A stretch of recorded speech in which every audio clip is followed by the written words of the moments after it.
Amigos, bem-vindos a Buongiorno São Paulo, l'Italia è qui, o primeiro podcast show italiano na Faria Lima, na verdade in São Paulo, no Brasil. Sta cominciando un nuovo Buongiorno São Paulo, andiamo! La cosa che mi manca è andare a vivere in Italia. Il profumo della Sicilia, i colori della Sicilia. E aqui tem 32 no Brasil milhões de descendentes italianos. Buongiorno São Paulo me leva para a Itália, mesmo estando aqui no Brasil. Itália é qui! E hoje estamos falando de educação e temos dois convidados especiais aqui do IED, o Instituto Europeu de Design aqui de São Paulo. Estamos aqui com o diretor Gianfranco Pisaneschi e Indio San. Bem-vindos, benvenuti.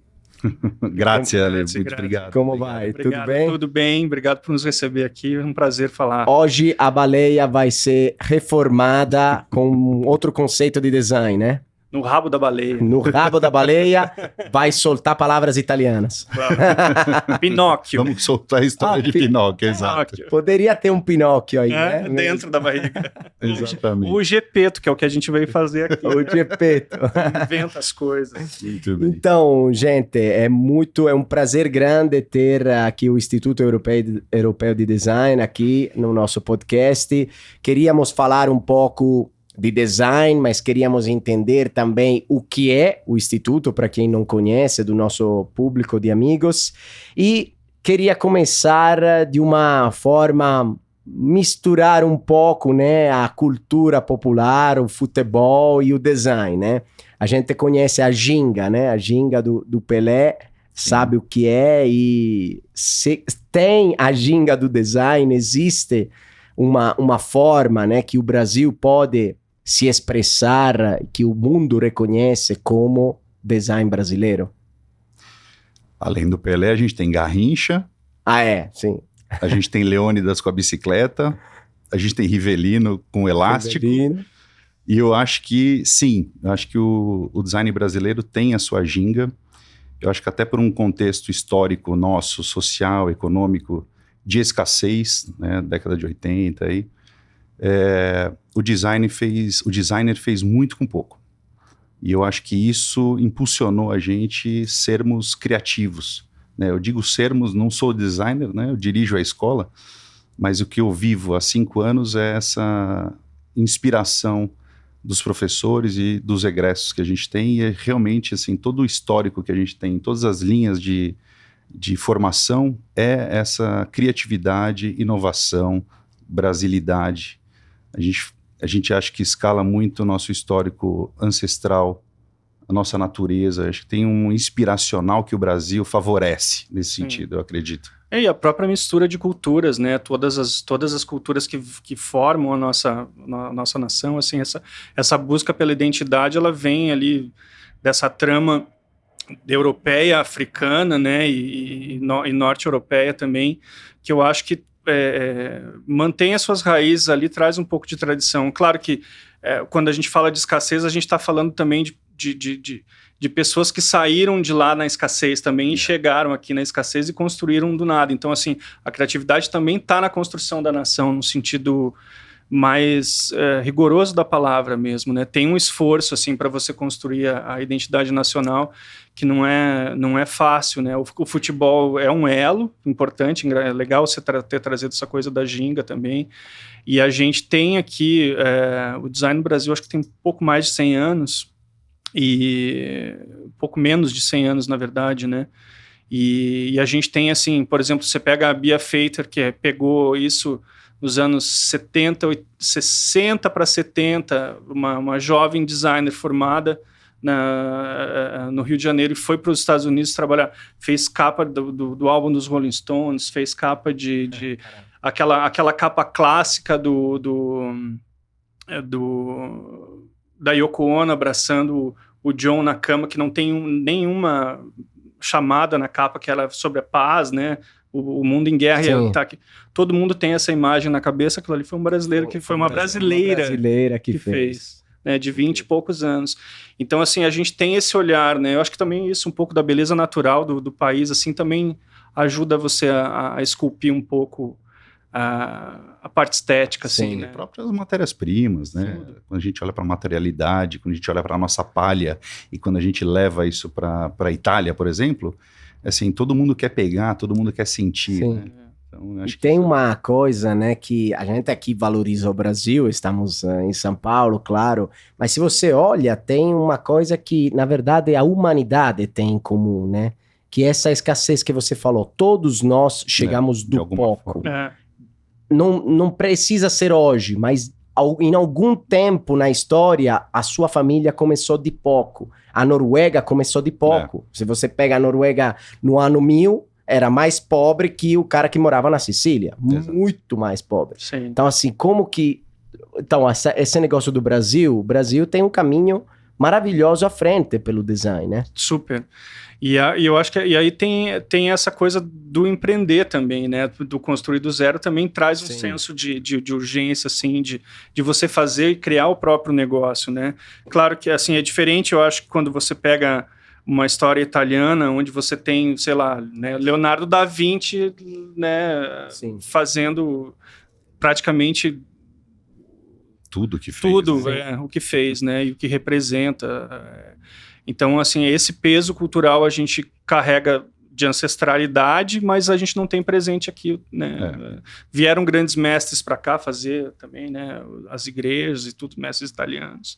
Eu sou do Rio Grande do Sul, lá tinha... Ah, você é do Gaúcho? Eu sou gaúcho, mas estou já há mais tempo aqui em São Paulo que lá, né? Aham. Mas, assim, a cultura italiana lá é bem forte também. A gente tem essa coisa da arquitetura presente lá também, né? E empresas, marcas desenvolvendo coisas lá. Então, acho que tem... E acho que cada região também tem a sua particularidade aqui no Brasil, né? Acho que Sim. isso também favorece a gente, sobre né? isso. Né? Também as trocas entre regiões, entre os estados, entre as Sim. cidades. Então, acho que isso também favorece a gente, Ajuda, né? ajuda. Muito, muito. E o lado, digamos, criativo, artístico, né? Tipo, quanto é importante...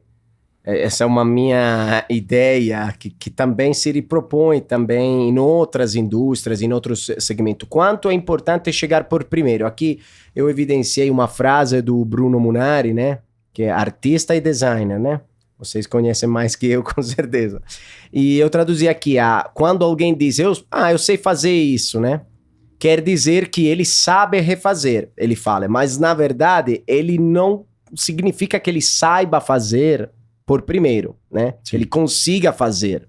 Então, assim, quanto é importante no design fazer uma coisa por primeiro, ou tem outras opções, digamos, não, mas a gente vai pegando inspiração de uma ou de outra forma e cria outras coisas. Eu acho que são três coisas, assim. Você tem a imaginação, Sim. que é a fagulha, que é o que dá o start na coisa toda, que é o começo de tudo. Mas a imaginação, ela é subjetiva e pessoal. Sim. A gente pode descrever um utensílio, um produto, mas ele só existe na sua cabeça. Por mais que você explique para outra pessoa o que é aquilo, nunca vai entender. Então, quando a gente fala de criatividade, para mim, a criatividade é quando você consegue traduzir isso com o gesto da ação. A criação é um gesto. Sim. Quando você consegue traduzir esse gesto na materialidade, aí a gente está falando de criatividade, porque a comunicação acontece nas duas pontas. Uhum. Você consegue fazer a coisa acontecer. A gente está falando do mesmo objeto, estamos falando da mesma coisa, eu entendo a função e eu entendo o propósito desta coisa. A vanguarda, ela é boa, mas ela pode ser cruel. Porque muitos que chegaram na frente não conseguiram fazer a coisa ficar de pé, porque o mundo não estava pronto. A gente tem um caso específico aqui na indústria mobilística, que é o Gurgel. Sim. Né? Então ele fez um carro de fibra, elétrico, nos anos 80, 70, 80. 70, 80. Final de 70, início de 80, imagino eu. Um cara pioneiro. E só que a indústria não estava preparada para isso, né? A escala, né? Não estava preparada, exatamente. Então tinha essa visão, né? E aí E aí você tem a inovação, que aí eu acho que tem a ver um pouco mais com essa colocação do Bruno Munari, que é você fazer atingir o desejável do humano, a viabilidade técnica e a sustentabilidade do negócio, né? E esse é muito do que a gente tenta traduzir dentro da escola, lá do saber fazer e do saber pensar, saber fazer e saber fazer, e agora incorporamos o ser. Mas esse exemplo foi muito bom, porque o Bruno era um designer gráfico e também era artista, né? Então um pouco do que a gente fala hoje na escola é nesse sentido de entender qual é o limite entre a arte e o design. Quer dizer, o artista se permite errar, faz parte até do processo criativo. O designer não. Sim. Quando você pensa no produto, né? Ele tem que pensar já na excelência e sem erro.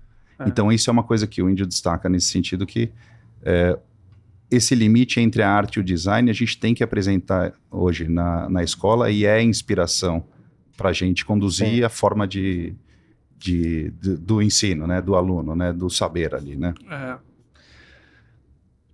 E uma outra coisa, eu acho que tem uma questão também da prática, né? Tipo, como você viabiliza o projeto, e eu acho que isso não sei se o Gianfranco quer responder, ou o Índio, que é mais o papel do IED, né? Total, tipo, né? Porque tem uma questão também cultural, que a gente pensa na rua, o homem da rua pensa, designer vai fazer o quê? Vai fazer a Torre de Pisa, vai fazer uma coisa gigante, ou vai morrer de fome. Não, ele se consolida no ateliê, né? Eu acho que isso é cultural, assim, desde o início de tudo. Você precisa ter o espaço, o estúdio, o ateliê. É que o design ele começa com as manualidades, né? Então ele está introjetado na nossa mente como essa coisa de construção até física, né? E ótica, enfim. Mas a grande história é que nos últimos 20 anos o mundo se digitalizou. E os espaços de ateliê migraram para espaços digitais dentro de softwares também. Então você tem hoje, digamos assim, isso não é bom nem ruim, é só aumentou a escala, aumentou a amplitude e a forma de chegar e a forma de desenhar, né? Então, esse espaço, talvez, principalmente na parte de gráfico e digital, ele está muito num não lugar, né? Você não tem a materialidade, às vezes, das coisas, né? E aí, já os produtos... Moda, ele precisa de muito ainda é material, mesmo que você crie digitalmente, você vai precisar imprimir isso, vai ter que materializar isso de alguma maneira, né? Você tem outras áreas do design que a gente explora muito e talvez seja um dos grandes carros-chefes lá da gente, que são os designs de inovação, design estratégico, que você tá construindo e consolidando ali processos, serviços, né?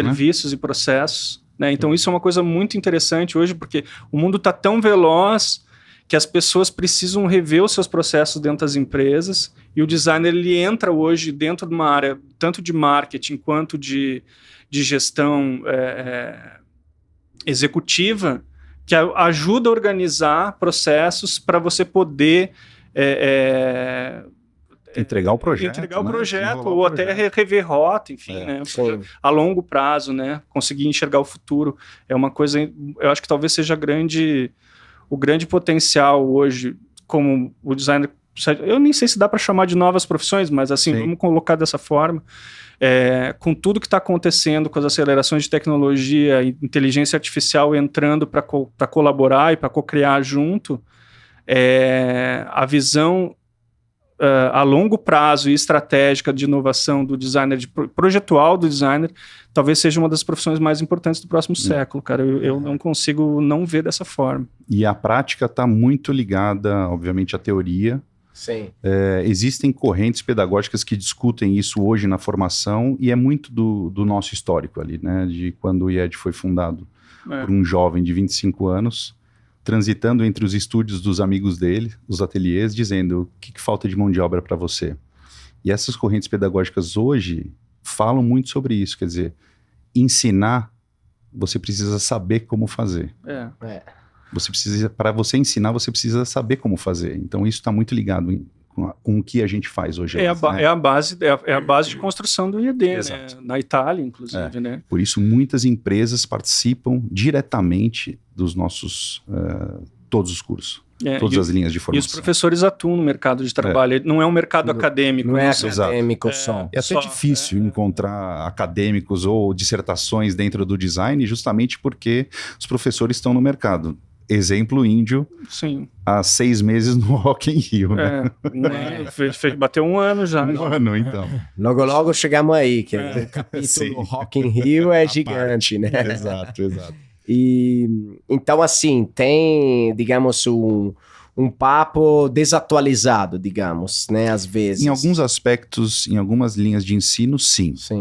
Eu acho que esse é o grande desafio do ensino brasileiro hoje para as nossas gerações. Do mundo, eu acho. Mas por que, tipo, as pessoas, eu acho que está diminuindo, né? Acham que talvez um advogado, um engenheiro vai ter mais facilidade a encontrar um trabalho ou a ser um empresário do que um designer. Cara, eu acho que mentira. Eu acho que é mentira. E assim, o que acontece? Às vezes a gente ouve reverberar. O que acontece? Como é uma mão de obra muito jovem ainda, a formação demora um tempo para você consolidar carreiras. Né? Então, assim, se você pegar os designers dos anos 80 e 90, eu formei no final, eu sou do início dos anos 2000, eu estou com 25 anos de carreira já. Eu falo que nem é mais sobre portfólios, mas é sobre carreiras. Eu tive que transicionar tantas vezes durante... E numa profissão não regulamentada. Numa profissão que não regulamentada. Então isso é muito doido, porque não é por falta de capacidade. Muito pelo contrário, eu me consolidei em todas as etapas. Porém, o mercado de entretenimento e cultura mudou muito com a entrada dos recursos de tecnologia digital. Mudou demais. Então, assim... A forma como que você consumia a notícia mudou, a forma como que você relacionava com as pessoas mudou. A gente ainda fala mídias sociais, só que hoje você não se relaciona com ninguém a menos marca, só tem marca ali dentro das mídias sociais. Então, acho que as experiências de marca, as construções e o mundo, digamos assim, a velocidade do mundo globalizado, ele não limitou, ele ampliou as portas. Então, quando você tem aqui no Brasil, uma expansão regional das escolas de design e uma formação em larga escala, digamos assim, desse profissional, você tem a base da cadeia é muito grande. Sim. A base de entrada é muito grande.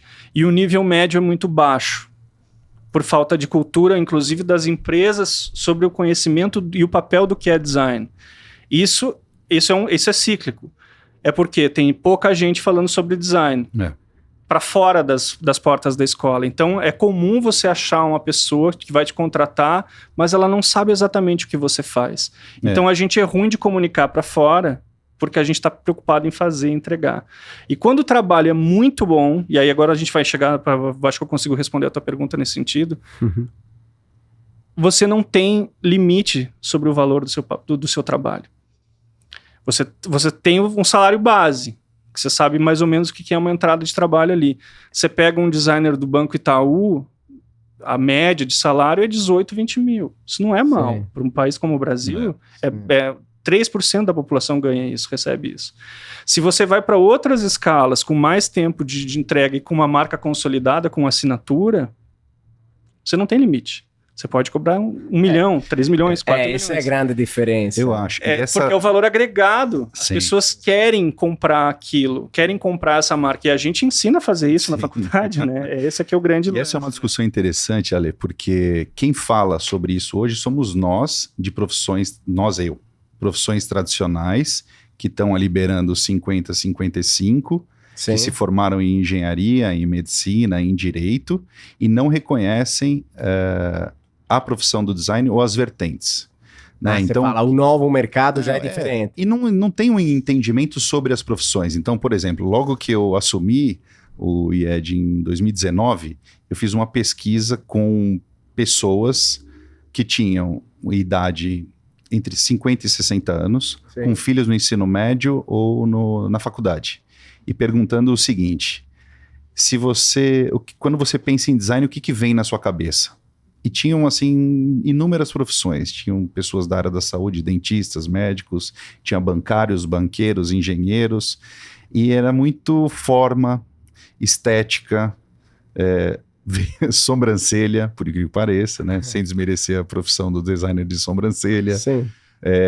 Mas não vem outras frentes, não veio nem moda, por exemplo. Ah, é? Que a gente é uma das principais vetores da nossa economia hoje, uma indústria de 230 bilhões de reais. Sim. Então isso é uma coisa que ainda realmente o design se tornou um adjetivo. Para quando você fala essa caneca bonita, tem um design bonito. É isso. Né? É sobre e tem estética. Mesmo. E aí eu sobre acho estética, eu exato. acho que e é isso, é uma coisa que talvez também na Itália não aconteça, exato. Porque ela do design também a na própria Itália, palavra, ela tem, né, no extrato dela, é o projeto, né? Então você fala, já está bem gerido, consolidado. Né? Isso. Exato. Isso então quer dizer assim, é um neologismo que a gente importa e usa de maneira... Você mesmo falou de Leonardo. Sobre, assim... Um grande designer de produto, além de artista. Fazia tudo, né?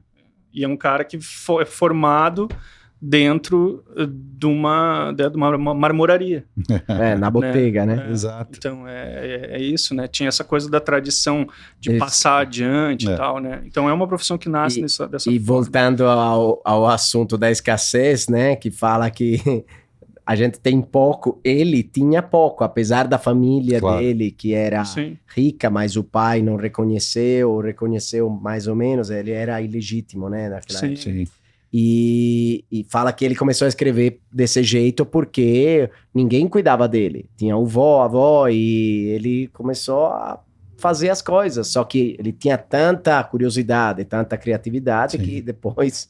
Sem limite, né? Ninguém deu limite para ele. É isso. Mas assim, vamos lembrar que naquela época, né, 20, a cidadezinha de 20 não era Nova York, não era... O cara querendo fazer gente voar, né?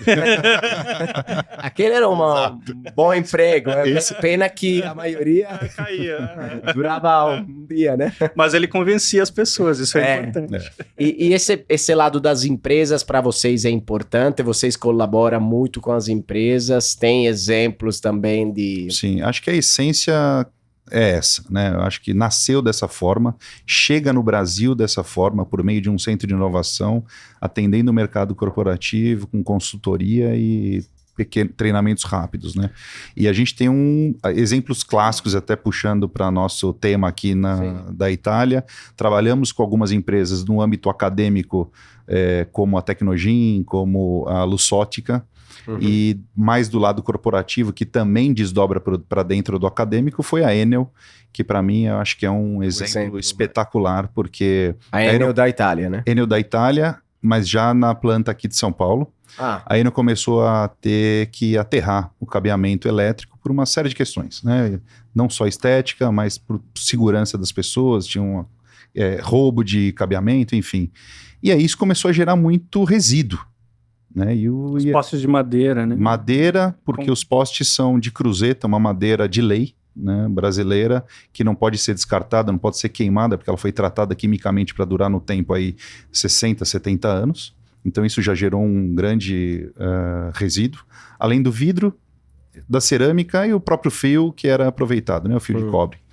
Isso lotou inúmeros galpões, isso começou a dar prejuízo para uma recicladora, que é quem comprava isso, chamada IVE, e a Enel nos procurou, né? E a gente, em 40 designers, desenvolvemos 60 novos produtos a partir desse resíduo.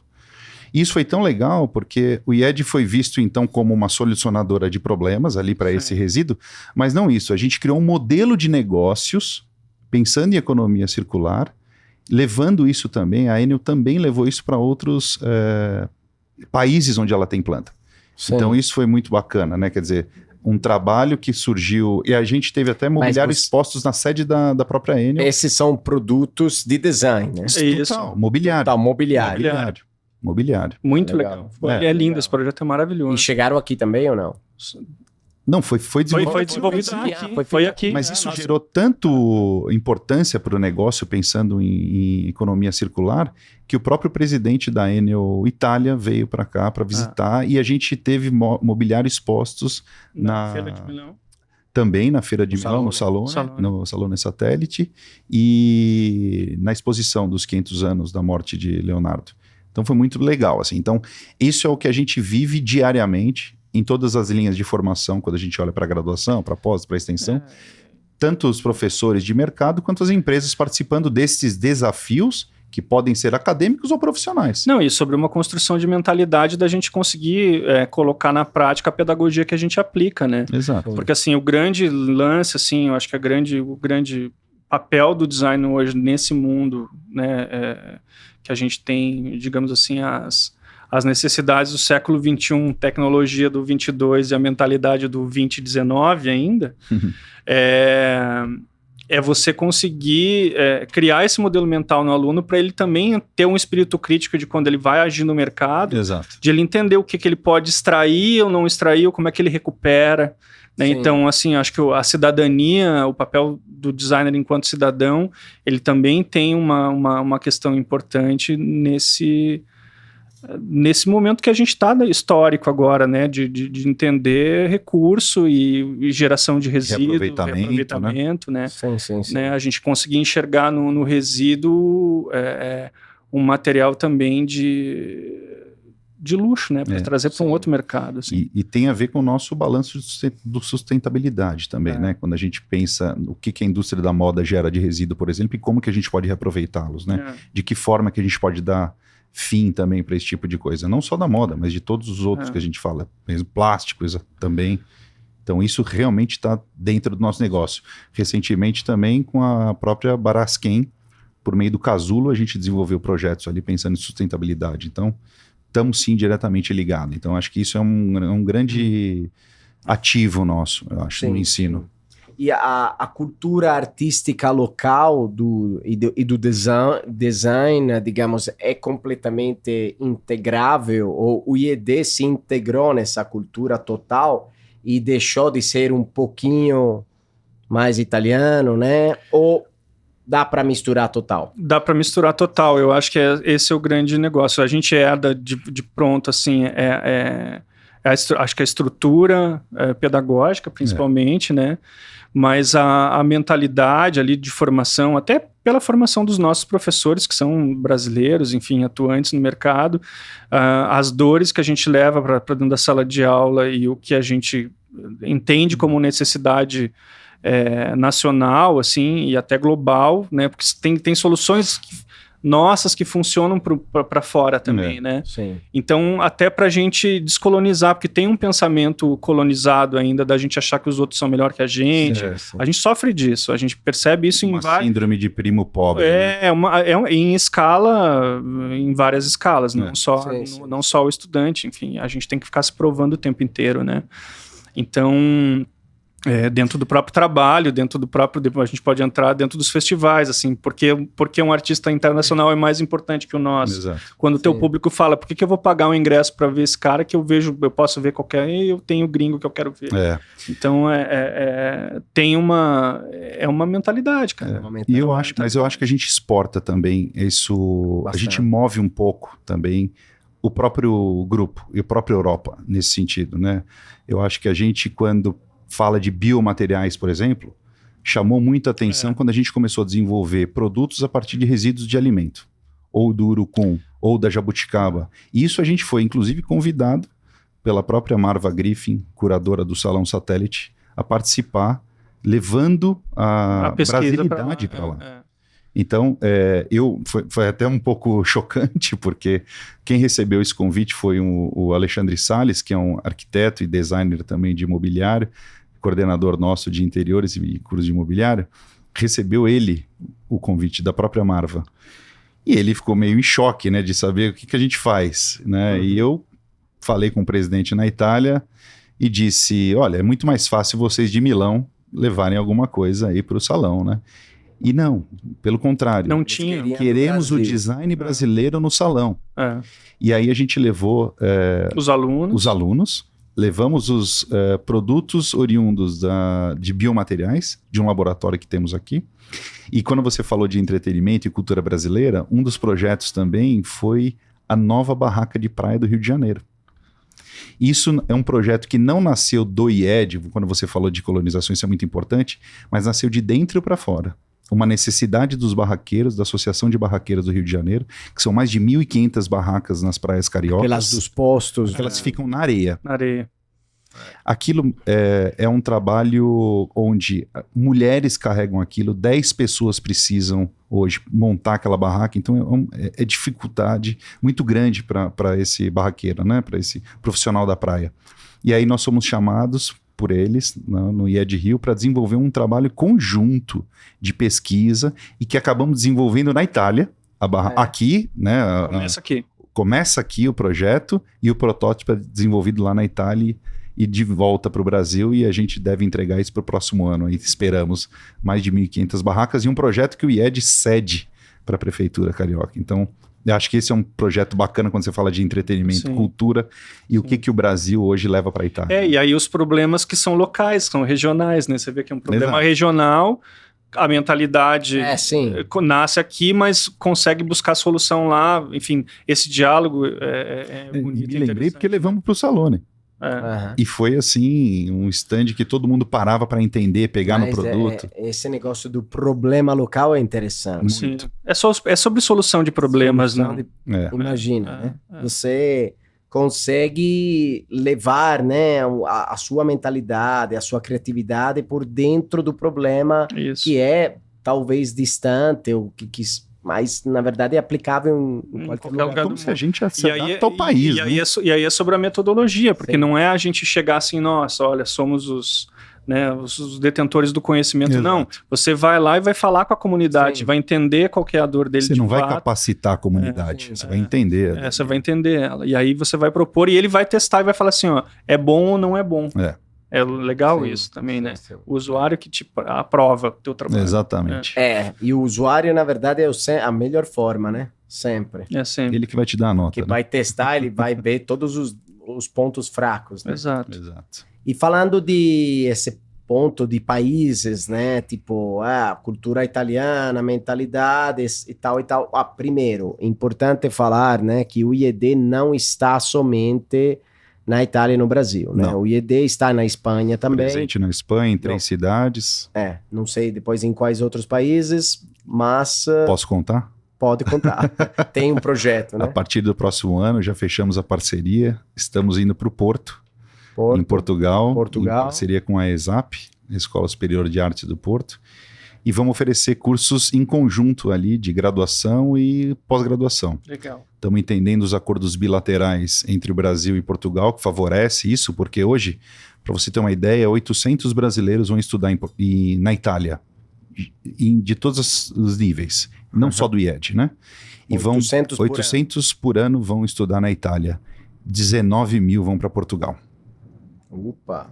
Então, para nós é interessante, porque da mesma forma que a gente vai para a Espanha e abre em 3 sedes, né, Madrid, Barcelona e Bilbao, estamos indo agora para o Porto, também entendendo a necessidade local, né, de uma escola de arte e design, que também oferta cinema, também oferta arquitetura, quer dizer, temas que a gente não tem, que a gente também pode importar esse tipo de conhecimento. E colaborar, né? Porque tem o novo cinema, tem essas novas coisas todas que estão acontecendo. Mas é o IED do Brasil que vai gerenciar o Portugal, digamos, Não, em termos de gestão, e é de grupo corporativo em Milão, né, onde temos a sede principal, além de outras 5 que a gente tem também na Itália.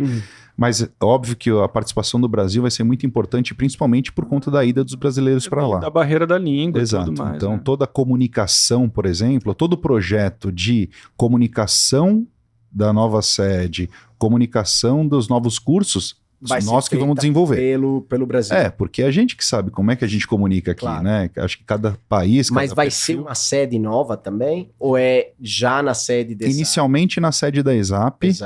E vamos entender como é que o mercado também reage. E dessa forma que a gente foi para a Espanha, entendendo também como é que era o mercado, como é que era a nossa oferta, como é que seríamos aceitos, né, em termos de italianeidade, não mediterraneidade. Então, vamos entender primeiro o mercado ali. Mas, além das sedes, a gente tem outras 150 agências também pelo mundo. Né? Olhando também para os cursos ali na oferta espanhola e italiana. Mas, eu acho que eu já sei o que você vai perguntar. Porque... Não sei se...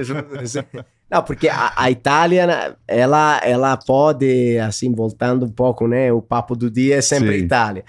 Ela realmente, ela é mediterrânea, né? Sim. Total. Sim. Só que também não é, né? Exato. Ela é mitteleuropeia, ela é... O centro da Itália é mediterrâneo, mas tem uma cultura própria, né? Tô falando da Toscana, Umbria, Marche... Individual, né? Entendeu? Então, assim, imagino eu, como pessoa que olha de fora, como que o design, ele é recebido e criado na Espanha, deve ser totalmente, né, mediterrâneo. Mas da mesma forma, eu acho que muito respeitando a regionalidade. Sim. Né? Eu acho que da mesma forma que o fundador emigra de Cagliari para Milão, entende o que é Milão, entende o que é Torino, entende o que é... Cagliari. Sim. E eu acho que esse respeito a gente também levou para a Espanha, trouxe para o Brasil, né? Quer dizer, eu acho que a gente hoje exporta boas práticas educacionais para a Itália. A proximidade que o estudante tem do professor, do coordenador, do diretor, você sabe que isso não existe na Itália. A distância é muito grande. Aqui no Brasil, não. Então, como é que funciona isso na Espanha? Como é que funciona isso em Portugal? Eu acho que é dessa forma que a gente vai também, com esse respeito, não impondo, não como colonizador, né? Acho que isso é importante, né? Mas não é simples, você sabe. Não é simples, não é fácil. Não é fácil. Mas você pega tantos ícones italianos hoje, de produtos que estão no mundo todo até hoje, né? Sim. Vamos falar de Moca, vamos falar de Vespa, podemos falar de tantas outras coisas, quer dizer, isso é respeitado, é patrimônio da humanidade. Exato. Então, eu acho que esse respeito a Itália colocou no mundo. Sim. Agora, Índio, eu tenho duas questões, né? A primeira é AI, né? Inteligência artificial, digitalização desse mundo que, na verdade, já estamos... submerso, né? Totalmente. Já presente. Já totalmente de baixo ou acima da digitalização. E também, claramente, você trabalha muito com inteligência artificial na parte criativa, artística e prática. Prática, né? E também tem essa, talvez, uma parêntese mais musical, criativa, que aqui todo o povo aí técnico tá ficando louco porque são todos roqueiros, né? Somos, né? Também. Vocês também. Que é o Rock in Rio e o que tem a ver, então, o Rock in Rio com a italianidade, design italiano e o ED. Vamos lá. Vou conectar. Acho que dá mais um podcast isso, Ale. Dá mais um podcast. A gente, enfim, é uma coisa recente, né? Assim, recente, publicamente recente, né? Mas é um estudo que vem acontecendo dentro dos anos 70.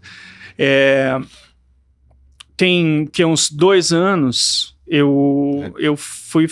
O Jean me chamou para fazer um projeto lá dentro do IED, para a gente construir um EAD, a gente construiu um núcleo lá e começou um relacionamento mais íntimo, assim, a gente se conheceu melhor nesse sentido, né?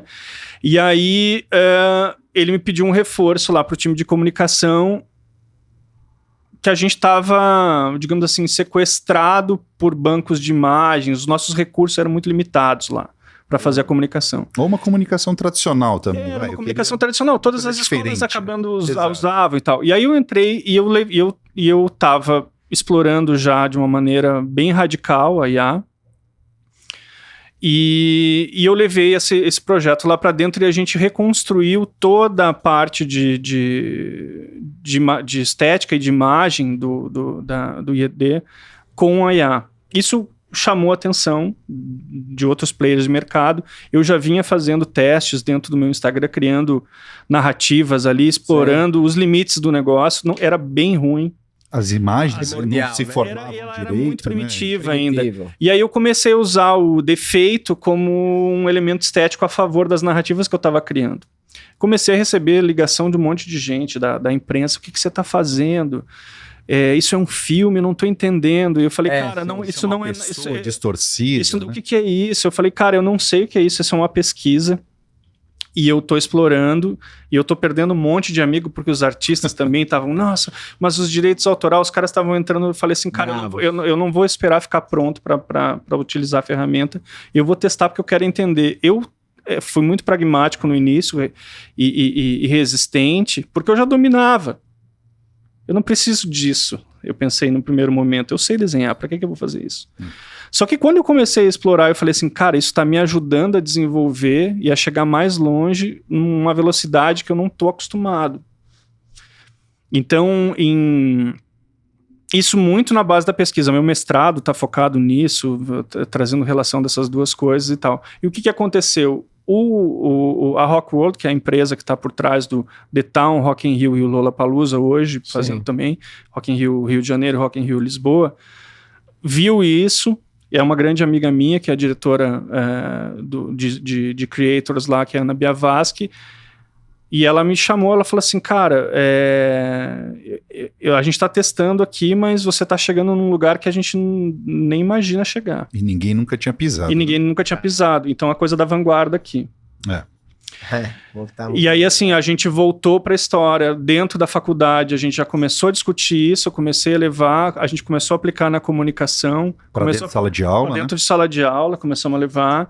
Mesmo com dúvidas, a gente levou para testar, e a gente criou um método lá para explorar isso e ver como é que os alunos iam reagir.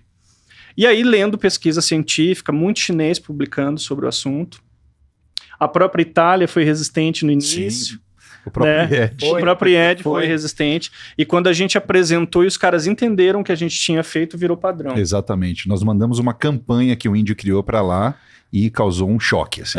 E aí era meio isso. Ele levou 3 meses para fazer 3 imagens do modo tradicional.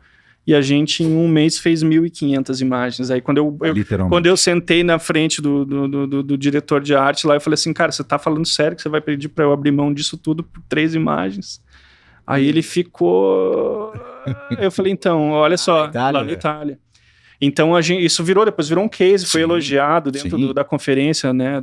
Fizemos uma conferência global e isso foi super elogiado. Assim. E aí, o que aconteceu? Daí, bom, beleza, aí o Rock in Rio foi lá, eu finalizei o projeto no IED, entreguei o projeto, colocamos lá uma outra equipe que continuou tocando essa história, porque a gente criou uma engenharia de prompt para gerar as imagens que não assim, a gente não tem mais dependência tecnológica dos bancos, da Shutter, por exemplo. A gente criou o nosso próprio banco e eu construí uma engenharia de prompt que qualquer pessoa que use a minha base e troque algumas palavras vai chegar no resultado que é necessário, que já está dentro de uma linguagem que se consolidou dentro da faculdade. E alimentando a IA, né? E alimentando a IA. Ele está alimentando a IA. Então, assim, isso foi num nível... Então, assim, a gente está falando de tradução intersemiótica. Eu começo de texto para texto, depois a gente vai de texto para imagem, depois, hoje eu domino texto para imagem, imagem para vídeo, texto para áudio, áudio para vídeo. Então, eu estou em todas as instâncias, eu tenho explorado isso e a gente tem explorado em escala. Então, por exemplo, o meu projeto de entrada, digamos assim, na Rock World foi o The Town. E eles tinham um palco com 7 telas gigantescas, era um palco que chama New Dance Order, e a gente tinha o desafio... O The Town aqui de São Paulo, é o irmão caçula do Rock in Rio. Tá? Que é mais rock, ou não? Não, o Rock in Rio é o seguinte, só pra gente esclarecer essa história. Ele nasce com rock, né, nos anos 85 lá, 85. Todas as bandas basicamente eram de rock, tinha um MPB ali, um pé no MPB. E aí se estabeleceu a marca, mas o rock é marca, não é um gênero, é sobre música. Sim, hoje ele é muito mais sobre experiência e entretenimento. Sim. Sei lá, tem mais de 130 marcas. 130 ativações de marcas, de empresas. Ele virou um grande parque, assim, a música é um dos recursos. Né? E a música é dividida, né? E ela é dividida. Em vários segmentos, não é só rock. Então, se você vai ao Rock in Rio, a experiência de num dia ou em dias diferentes, você vai ver que é completamente diferente. Porque você tem o dia das mulheres, o dia do Brasil, o dia do rock, o dia do trap, então assim, o público é diferente. Fora o entretenimento o parque todo, é o né? mesmo. Então parque, assim, exato. a forma, então isso tudo, a complexidade de você comunicar isso e de você agradar todas essas pessoas é gigante, né? Volta ao IA. Aí o que acontece? Aí tinha esse desafio de construir esse palco, onde o conceito do palco era uma civilização do futuro que mandava uma mensagem para a gente aqui, e essa mensagem era que era um mundo utópico, onde tecnologia e natureza se encontram e se consolidam ali. Então você tem um mundo, e a mensagem era isso, e era dado através de avatares feitos com inteligência artificial. Então em 90 dias eu produzi 18 horas de conteúdo, 35 intervalos programados, anunciando as bandas e trazendo conteúdo institucional ali, trazendo os pilares da marca e do festival, pilares de sustentabilidade, pilares de relacionamento dentro do espaço, pilares de por um mundo melhor, que a gente chama, que é o projeto lá. Uhum. Então isso aí atraía as pessoas até esse palco, que era mais distante, eu precisava captar essas pessoas, que elas ficassem lá até o próximo show. E os intervalos eram altos, eram de 45 minutos. Então, assim, fiz música, quer dizer, toquei num palco com música, fiz os gringos que vieram, a gente fez conteúdo próprio para eles. Então, Os gringos, as bandas. As bandas, Mas é legal falar o que é o conteúdo próprio, né? Porque isso que é chocante. E aí, então, né? assim, imagina, você tem um VJ que tá vindo de Nova York, que fundou a cena americana de música eletrônica, e ele tá vindo sozinho e ele não tem o que passar naquela tela. E aí a gente desenvolveu, eu criei os vídeos. Entendeu? Que nem, por exemplo, a gente tem uma TV aqui, bota uns vídeos autorais do Buongiorno desse evento. É isso. Atrás do artista. Atrás do artista. Tocando ali 1 hora com ele. Né? Então foram 18 artistas nesse primeiro evento. Isso me consolida lá como head de estúdios, que é um núcleo dentro de creators que trabalha, digamos assim, a parte interna do festival. Então, desde cenografia, merchandising, desenho dos palcos e agora também o conteúdo dos shows. Uma segunda experiência imersiva a gente fez depois em Lisboa, trazendo... Com o próprio Rock in Rio, né? Com o próprio Rock in Rio Lisboa, eles estavam completando 20 anos lá, a gente criou um espaço que chamava Espaço Wall, e as pessoas tinham um espaço de photo opportunity, era um terreno, que isso também é uma coisa interessante do grupo, assim, eles vão para terrenos... e recuperam terrenos nas cidades também, então tem uma posição política muito importante. O Rio é feito onde? No Rio hoje ele é no Parque Olímpico, que construíram para as Olimpíadas, Barra, que construíram para as Olimpíadas, mas ficou completamente abandonado, depois então recuperou o parque, estão com um projeto para 2028. Mas eles compraram, né, deles? Tem uma concessão, né, para explorar X anos. Lá em Portugal, a gente teve o Parque Tejo, que foi um parque construído para um evento onde o Papa teve o Encontro Mundial da Juventude, pós-pandemia, ou alguma coisa assim, ou pré-pandemia, agora não me lembro. Sim. E também foi um terreno gigantesco, foi organizado, era um aterro sanitário que foi transformado, e aquilo depois ficou subutilizado pela cidade, né? Custando muito. E aí eles foram lá e transformaram isso num espaço de evento permanente agora. Aí a gente fez esse trabalho lá de imersão também com IA dentro do Rock in Rio Lisboa, e agora para esse Rock in Rio muitos palcos foram criados com IA, desenho de cenografia mesmo, que a gente testa modelo antes de... E a própria estrutura do palco, acho que é legal falar, né? Foi criada a partir disso, a estrutura que a gente enxerga, não só vídeo, né? Então, assim, a parte de conceitual estética, exato. Né? Claro, depois entra a engenharia, entra toda a coisa para consolidar aquilo lá, mas assim, a parte de você ver e crer que aquilo ali vai funcionar, a IA tem ajudado muito nessa predição de possibilidades, né? Isso não tira papel, isso não tira emprego de ninguém, isso tem a ver com lifestyle, tipo assim, mas você está fazendo cinema, quer dizer, você fez 18 horas de conteúdo com 2, 3 pessoas ali trabalhando. mas era um jeito que era uma possibilidade de espaço de trabalho que não existia antes. Sim. Né? E aí, sabe, mas e os caras que trabalham com cinema é sobre lifestyle, cinema é coletivo. Sim, claro. Você quer fazer isso aqui que você tem aqui. Sim. Você não vai fazer o podcast sozinho em casa, será que você ia ter ânimo para fazer? Claro. Se não tivesse toda essa galera aqui, é sobre o social da história também. Claro. É sobre lifestyle, né? Sim. E agora acho que talvez o trabalho mais épico que a gente fez agora para o Rock in Rio 40 anos foi o Dia Brasil, onde a gente gerou conteúdo para praticamente todos os artistas brasileiros que tocaram nesse dia. Então eram 71 artistas, 7 palcos, foram 500 assets gerados, 15 horas de show programadas ali que a gente tocou ao vivo no festival. Então foi uma maluquice. Que dia que você voltou, Índio? Eu voltei dia 23. Você tá cansado ou não? Um pouquinho. Hoje é meu primeiro dia de férias, olha o que eu tô fazendo. Bacana. Jogando Muito bom. conversa fora, muito bom. Então podemos dizer que tem um toque de instituto, né, do design e um toque de italianidade, né, no Rock in Rio. Sim, a gente desenvolveu o método foi desenvolvido dentro do médio. Eu boto dentro Mas Por que não Rock in Rio Itália? Já tem Rock in Rio em Portugal. a gente precisaria, né, falar lá com o chefão. Vamos lá, cara. Já temos Tá ouvindo aí? Tá ouvindo aí? Vamos lá fazer o Rock Itália. Já exportamos o carnaval, Rock por que in não Roma. exportar? Nossa, seria incrível, Rock in Roma. imagina. Já é fácil Já foi. Mas a última curiosidade musical, depois vamos para outro mundo, que aqui eu tô dominando né? E os meninos aqui também ficam loucos. Você trabalhou com Sepultura, Sim. que é uma banda icônica do metal brasileiro e mundial, né? Absurda, né? Eu vi o que você fez, os vídeos são loucos mesmo, parabéns, são Legal. de uma loucura. Obrigado. Esse foi o trabalho, essas coisas que vão acontecendo quando você vai se infiltrando nos mercados, né? Então, acho que essa capacidade aí de agilidade no processo, eu não estou falando que é mais fácil fazer as coisas com IA, tá? É complexo igual e o desejo do produto, ele está consolidado na qualidade de broadcast, né? Todo mundo quer um negócio perfeito.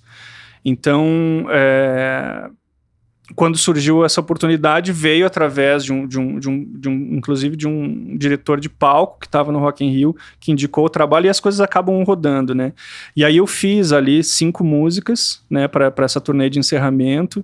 E agora, no Dia Brasil, eu fui tocar lá, a gente foi fazer a direção dos palcos, e do meu lado estava sentado o Gugu, que é o técnico da House Mix que acompanha o Sepultura.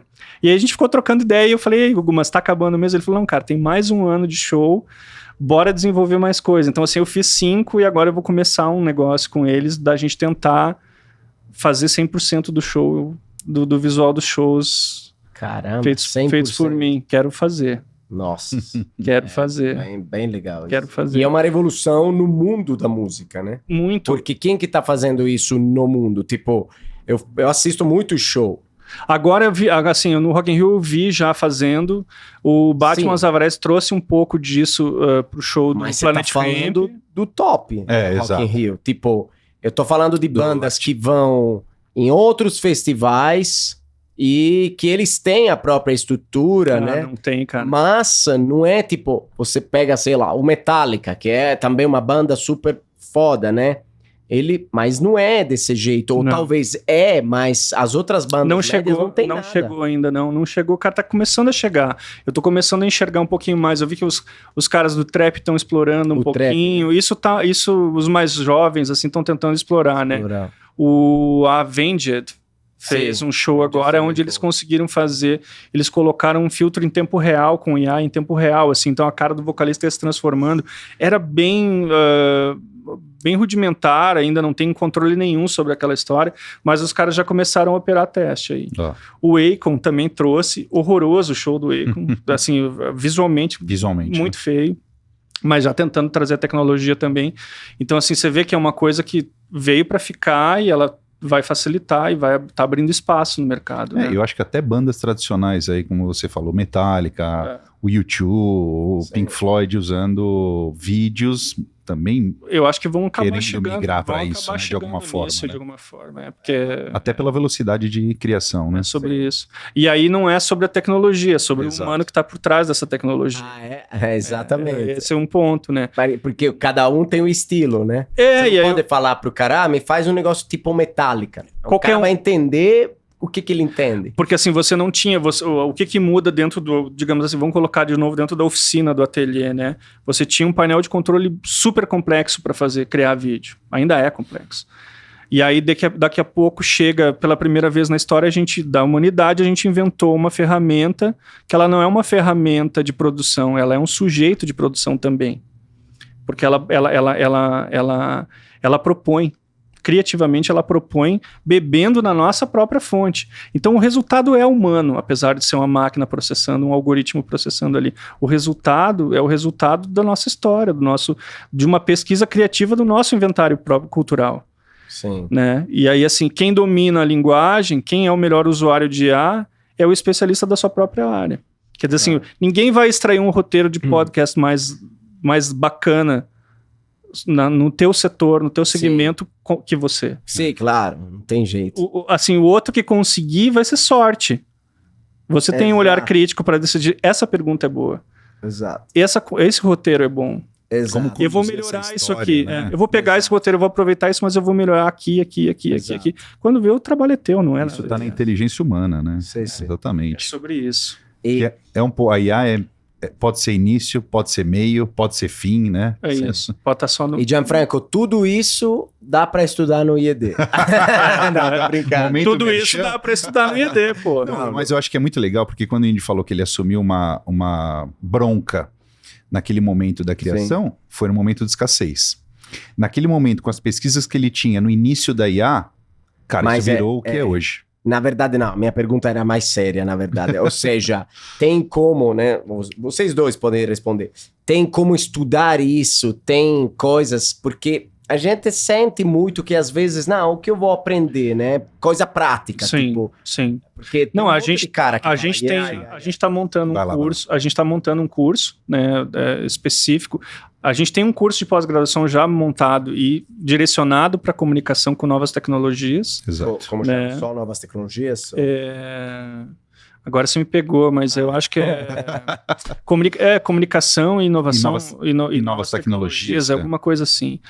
E aí também a gente trouxe um time robusto de pessoas que estão fazendo trabalho com isso, estão desenvolvendo pesquisas tanto acadêmicas quanto aplicando já na indústria, pensando já nesses novos modelos, né? Sim. Ainda tá difícil de comunicar essa história, no sentido assim, como a gente criou no segundo semestre do ano passado. Exato. Nasceu e ele foi lançado agora no primeiro semestre desse ano. Perfeito. Então a gente está aquecendo o mercado com ele ainda. As pessoas estão começando a entender a dimensão dessas coisas. Sim, conteúdos de disciplinas também um pouco, utilizando não só ferramenta, mas utilizando também o olhar, né? É isso. E a gente está passando por um processo de reconhecimento dessa história,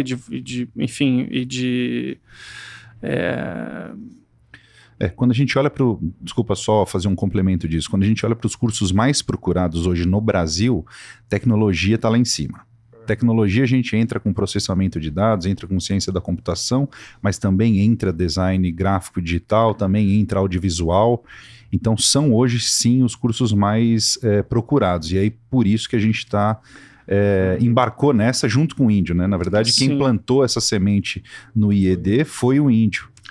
E a gente, eu acho que assim, a gente tem uma capacidade ali de resposta bem ágil, né? Os professores estão trazendo isso também, então todo mundo foi estudar do seu jeito e tá trazendo aos pouquinhos, está colocando dentro das disciplinas, né? Uns mais, outros menos. A minha pesquisa é sobre o uso da IA no ensino superior do design, né? Agora eu apresento quinta-feira. Né? Tô terminando Mas é uma ali. pesquisa Mestrado, né? acadêmica? É uma pesquisa de mestrado acadêmica, e aí eu fiz dentro do IED?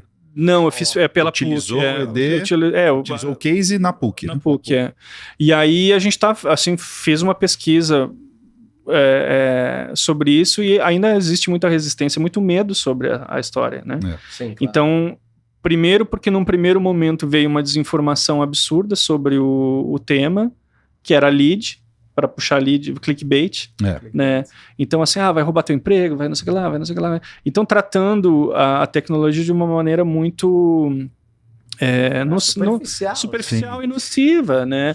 E isso aí atrapalha muito, né, no desenvolvimento. Agora, e a gente tem, historicamente, o Brasil, ele adota as novas tecnologias muito rápido. Mais rápido que a Europa. Sim, mais rápido. Muito mais. Mesmo tecnologia educacional. Nesse sentido que o Índio estava falando, a nossa campanha hoje também, a gente não deu um passo atrás, a gente deu um passo para o lado. Então a gente está utilizando a IA hoje ainda para a campanha, mas também estamos utilizando o ilustrador ali fazendo o seu traço e também estamos utilizando gente. Está misturando. Está misturando. É sobre isso. Porque foi só 100% IA, a segunda também, e agora a gente mesclou para também para mostrar que a gente sabe fazer. Exato, eu acho que é uma discussão, né? E sim, em termos de tecnologia, estamos muito mais à frente. Eu acho que isso é uma das coisas também que o Brasil exporta bastante. Na sua... do lado em termos digital, educacionais e digital. Totalmente. Só você ver a quantidade de influencer digital que tem no Brasil, né? A galera aprende a se comunicar muito rápido aqui, né? Verdade. Verdade. E de seguidores mesmo aqui, né? Aqui é um mercado muito grande, né? Mas depois tem toda uma macroeconomia dentro, né? De tudo que envolve, tipo, você falou geração de leads, e é diferente aqui dos Estados Unidos. Às vezes o americano inventa o software, mas não usa. Quem usa é o brasileiro. Exato. Enfim. Mas, gente, nós temos uma pergunta bem democrática, né, que fazemos para todos desde o começo do Buongiorno São Paulo, que é muito italiana, né? Então, eu vou perguntar para o Gianfranco, mas é para os dois, né? Todos os caminhos levam para Roma, a gente sabe, né? Então, qual é a sua Roma como Gianfranco e como índio e como IED? Claro. Né? Qual é o seu objetivo, sua missão, seu norte? Não existe pergunta difícil, existe resposta difícil, né? Eu acho que do nosso lado, né, olhando para o IED e pensando num caminho, né, todos os anos entram 10 mil alunos no IED, né, no grupo. Aqui ou no grupo? No grupo. E a gente envelhece, eles não. Né? Então eu acho que esse é o grande desafio, quer dizer, você... Vivendo novas gerações, como é que a gente continua o trabalho exploratório do design para que a gente consiga se atualizar e entregar novas maneiras de ensinar para uma geração totalmente diferente do que 30 anos, por exemplo, atrás. Né? Então eu acho que esse é um grande desafio, porque a gente está ficando velho. Eles estão entrando todos os anos diferentes, então eu acho que esse é o nosso grande desafio. Como é que você equilibra a tradição com a inovação, né? Acho que exatamente. Esse é o grande negócio aí. Mas o design favorece isso. Então eu também, como administrador, aprendo com eles. Então a Roma é inovação e tradição juntas. Eu acho que é por aí. Gostei. É isso aí. Gostei. Muito bom. Romper, mas nem tanto. Exato. E você, Índio Sam, como professor? Já respondi. É isso. Não, eu estou muito feliz. Eu estou num lugar muito, muito próspero, assim. Eu acho que a história de estar dentro assim, estar praticando, né? Sim. E estar filosofando dentro da sala de aula é um lugar de privilégio, assim, porque você tem que ter uma consciência 100% de presença sobre aquilo que você está fazendo, praticando, para poder, enfim, ensinar e passar adiante. Eu acho que essa generosidade do professor ali é uma coisa que ajuda todo mundo a se desenvolver, né? Como ser humano, assim, como profissional, pra caramba. Eu acho que me ajudou essa consciência para você traduzir aquilo que você está fazendo em tempo real, sabe? E você... É legal. E transformando uma vida, né? Transformando algumas vidas, 10 anos já. Esse ano faz 10 anos de... E você vê as coisas 20 anos antes que acontecem. Normalmente a universidade está 20 anos à frente do que a sociedade normal, né? Sim. Não é? Deveria. Ver à frente. Não, mas eu acho deveria, que... mas sim. Mas sim, em geral, tá. sim. O que eu estudei em 2008, 2009 aconteceu hoje, né? Exato. É isso. Então... É isso. Eu acho que essa coisa de você... É para isso que a gente está ali, né? Você está projetando... Você tem que... o contrato entre um aluno e uma instituição é que você vai habilitá-lo para trabalhar daqui a 4, 5 anos e que aquele conhecimento não vai se esvair em 10. Isso. Então, eu acho que essa consciência, assim, ela é importante, tanto pelo aluno... O aluno, ele não precisa ter essa consciência, porque ele chega com essa... Com essa vontade, com essa ideia, né? Toda a família está com essa ideia, né? E a gente tem que entregar isso. Então, essa visão, ela é... E mais múltiplo, né? Porque não existe mais carreira linear, né? É sobre isso. Então, ragazzi, grazie. Obrigado mesmo, Índio, Gianfranco. Grazie a voi, grazie a gente com certeza vai acompanhando as atividades do IED, também aqui no Buongiorno. Agradecemos a todos os amigos. Continuem acompanhando sempre as nossas histórias. L'Italia é qui hoje de verdade mesmo. Muito bom, obrigado pela oportunidade. Adorei a conversa. Grazie, Ale. Grazie a tutti. Rock and roll, claro. Rock and roll sempre.